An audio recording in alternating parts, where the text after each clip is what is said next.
Hi friends, it's Mimi from Mimi Homestyle, and today I'm walking you through my Easter setup. From my menu to my wildflower and birdhouse themed table to all the handmade touches that I've added from last week's craft video. I've even got some game ideas to keep things light and joyful after dinner, whether you have grandkids coming or you want to keep the adults busy, or even if it's just the two of you. Some of these things are great for conversation or just having fun. And whether you're hosting or just decorating for your joy, I hope this video gives you a few simple, beautiful ideas to make the season feel extra special. My whole theme this year started with these plates from the Dollar Tree. I loved how cheerful and soft they were, and they totally inspired me to keep everything feel fresh and floral. I also made a video invite in Canva, just something fun that I sent by text and email. I'm not giving mine out, but you can easily find pre-made ones on Etsy and download them to your phone and send them to family with a quick message. It's that extra little touch that makes your gathering feel special. You can also do these in Canva because they have pre-made templates that you can make your own and download to something like Google Photos and then to your phone to text or email. I love sending these out so that my family can save them in their photos and refer back to it to remember the date and the time.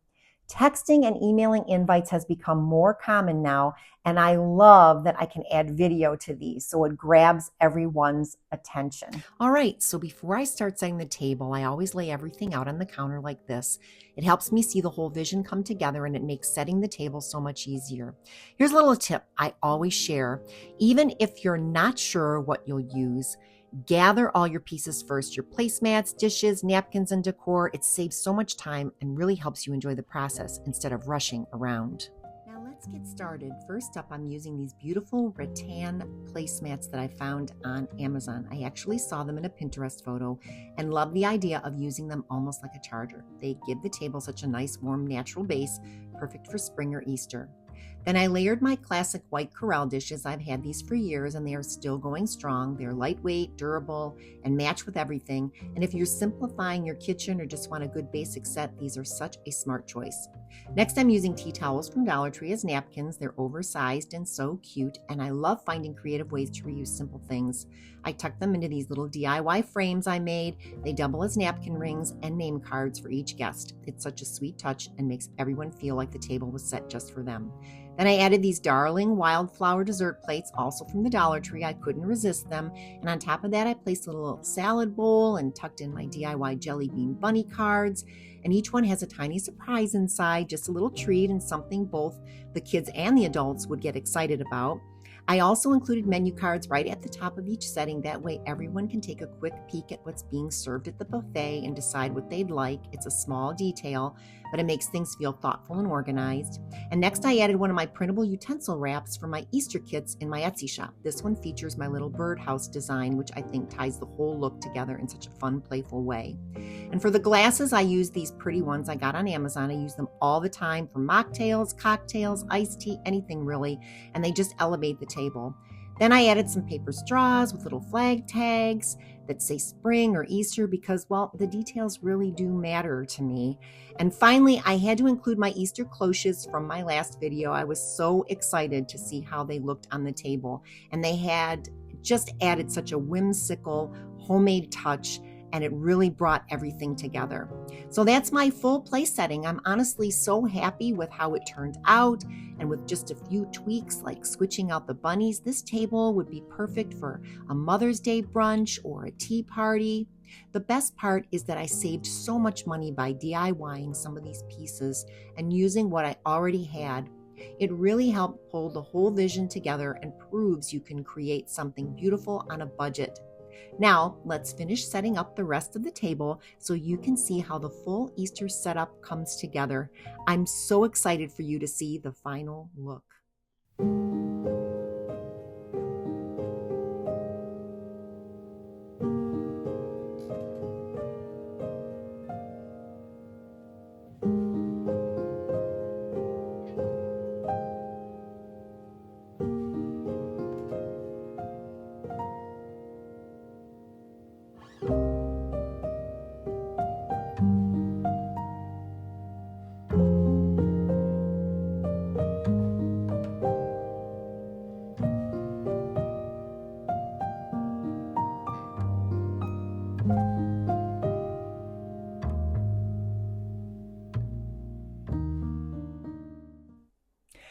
I always try to keep my Easter menu practical.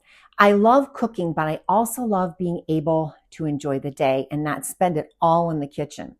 I always grab my recipes I'm using for that day from my recipe binder. And then again, I use ChatGPT to make my own grocery list. And I go through the list and I see what I already have so I don't have multiples in my home when I'm ready to cook, and overspending. So here's what's on my menu this year. So we're going to have kielbasa because for me, it's a Polish tradition that I've kept going over the years. And it's my grandmother's recipe. I have a small casserole of my grandma's baked beans. It comes together quickly and it brings back sweet memories for myself. And a couple of vegetables like Brussels sprouts and green beans with sauteed onions and butter. I love that. We have a small bowl of my Omi's warm German potato salad. That's a comforting favorite from her recipe book. And of course, the Pioneer Woman's mashed potatoes. That's my son's favorite, so we have that all the time. And for the main dish, I make a roast with brown gravy in the crock pot. It's simple, delicious, and I always make extra so I can send leftovers home with my son and still have some for the next day. We're not big ham people, so that's why we have a roast.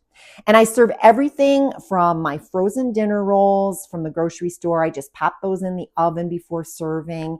And for dessert, I make my favorite lemon bundt cake with fresh strawberries and fresh whipped cream on the side.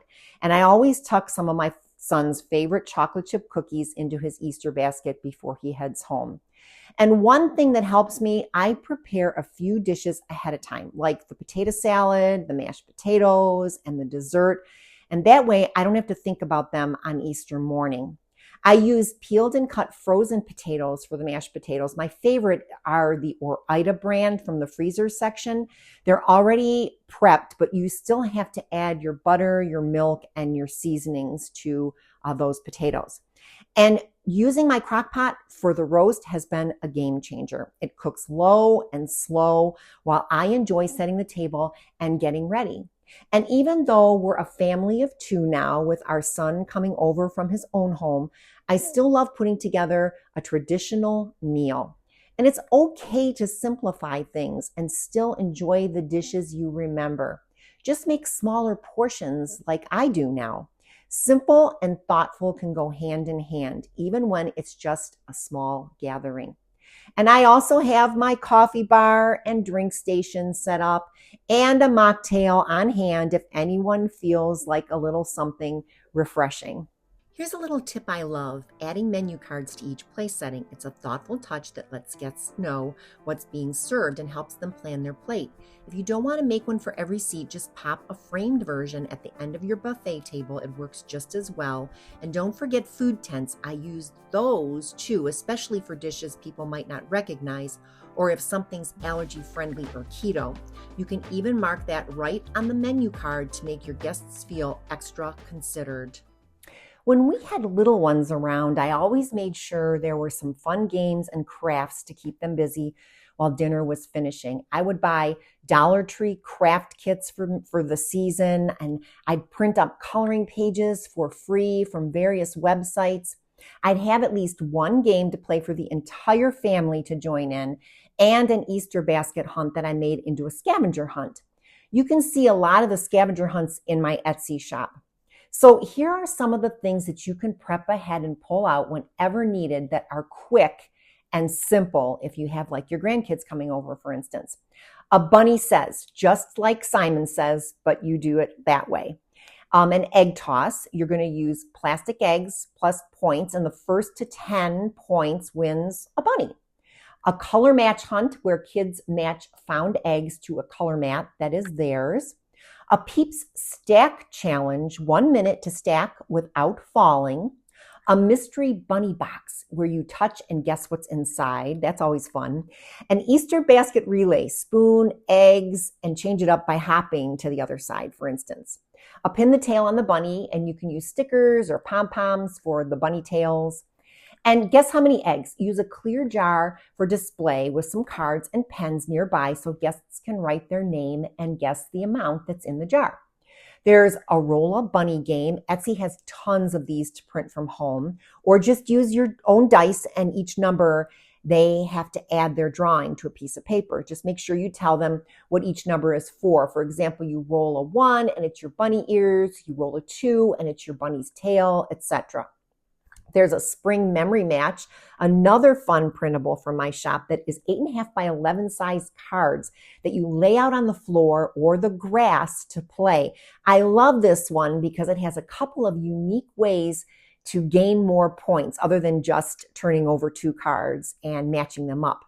And for the adults, you can even print up and add scratch-off stickers for a scratch-off card that you print from home. I created these as well in my shop, and I even used them one Easter, and that wins a prize during dinner time. So I've done this during a couple of holidays. I've done it for Christmas, Easter, and everyone loves it. I usually have a couple of winners at the bigger parties. I may not have kids this year to join in a kids table, but I love being ready with ideas like these. They're great for family gatherings or even to share with your grandkids when they visit. In fact, in my last video, you saw me create a trivia and conversation starter game, and that's perfect for a small party like the one I am having. And that's what I'm setting out to do for fun this year. Something I always love having for any brunch or gathering is a little background music. It sets the tone right away, whether guests are arriving or we're just sitting down to eat. It adds that warm, cozy energy that makes the whole space feel welcoming. I actually play it all day while I'm cooking, setting up, even when I'm running errands that morning. It just puts me in a good mood. The playlist I made on Spotify is filled with some of my favorite songs for spring, light, happy, and perfect for the season. It even works great for spring cleaning days too. And I made a special playlist just for you. It's linked in the description below, and you can also scan it with your phone right here on the screen. If you'd rather create your own, just head to Spotify and type in something like Easter brunch. You'll see tons of playlists pop up that you can either use as is or use as inspiration to build your own. Here's my centerpiece. I'm reusing my wooden planter again and just swapped out the winter decor for spring and summer. I DIY'd these Dollar Tree birdhouses and hot glued them onto candlesticks, 2 the same and 1 a little taller for height. Then I added some moss, florals, and fairy lights wrapped around green vines from Temu and Amazon. I tucked in little bird nests, wooden birds, and even a tiny picket fence I found on Temu. It's all set on a wildflower table runner, and now I've got a charming budget-friendly centerpiece that works for Easter and all the way through summer. And here it is, my full Easter table all set and ready. You can see all the place settings, my little paper bag Easter baskets filled with goodies, the printable banners, straw flags, water bottle wraps, all the little DIYs I've shared throughout the week, all coming together. I'd really love to hear from you. Let me know in the comments what you think and tell me if you're setting a table this year, even if it's just for one. I always say celebrate the moment no matter what. It truly brings me joy, and spring just makes everything feel fresh and full of possibility. I'm especially excited to play our conversation and trivia game during dinner this year, and I can't wait to pass out those little baskets I made to the people I love. And of course, I'll have my iPad out and ready. I'll be waiting for that sweet FaceTime call from my granddaughter. It'll be morning in Japan, and I know my daughter and her sweet family will love seeing the table and chatting with everyone here. If you love the printables I used today, they're all part of a full Easter kit in my Etsy shop, and everything's on sale for half off through the season. You'll find the shop link, the Spotify playlist, and all the products I used in the video right down in the description. And don't worry, I even included a few fun free coloring pages for the grandkids, just something simple to keep them entertained while you enjoy your meal. And here's a final little hack. If you're short on time, just pick 1 or 2 things to print or prep. A simple menu card or a single paper flag can make your whole table feel special. It doesn't have to be all or nothing. Just a little effort adds so much joy. Thanks so much for being here today. I hope that you found an idea or two to tuck into your celebration, whether you're hosting or you're just decorating for the season. And if this helped you, I'd love for you to give it a thumbs up, and don't forget to subscribe. Next week, I'll be sharing my spring decor and some sweet treats that double as gifts, so you don't want to miss it. Subscribe for more cozy, practical ideas every week. Wishing you a peaceful, joy-filled Easter. Hey friends, thank you so much for watching today's video. I hope you found some fun and budget-friendly ideas to bring into your home. A special shout out to all my subscribers. You guys are amazing. And if you're new here, don't forget to hit that subscribe button and tap the notification bell so you never miss a video. I post weekly with more home decor, party planning, and DIY goodness. Also, check out my shop at Grin and Print on Etsy. I've got some fun games, printables, and party supplies that I know you'll love. Thanks again for all your support, and I'll see you in the next video.